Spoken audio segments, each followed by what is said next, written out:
বাংলা ধারাবাহিকের অনেক দর্শকরা তো ইতিমধ্যেই জেনে গেছে যে জি বাংলার কোন গোপনে মন ভেসছে ধারাবাহিকে রোহিণী চরিত্রে মুখবদল হয়ে গেছে।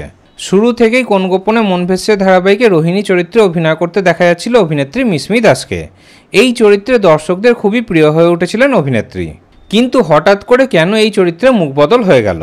এখন কোন গোপনে মন ভেসছে ধারাবাহিকে রোহিণী চরিত্রে অভিনয় করতে দেখা যাচ্ছে জনপ্রিয় অভিনেত্রী সৌমি চক্রবর্তীকে, যাকে আপনারা এখন তুই আমার হিরো ধারাবাহিকে অভিনয় করতে দেখতে পাচ্ছেন।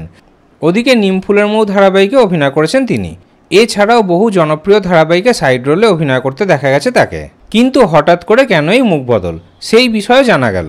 এবার খবর পাওয়া যাচ্ছে যে অভিনেত্রী মিসমি দাস আবারও হিন্দি ধারাবাহিকে অভিনয় করবেন।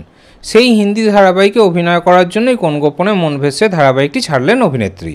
খবর পাওয়া যাচ্ছে যে স্টার প্লাসের লীনা গঙ্গোপাধ্যায়ের প্রোডাকশনের ঝানাক ধারাবাহিকে নাকি খুবই গুরুত্বপূর্ণ চরিত্রে অভিনয় করতে দেখা যাবে অভিনেত্রী মিসমি দাসকে। সেই কারণেই কোন গোপনে মন ভেসছে ধারাবাহিকটি ছাড়তে হলো অভিনেত্রীকে। তাহলে এই পুরো বিষয়ে আপনাদের কি বক্তব্য কমেন্টে জানাতে ভুলবেন না।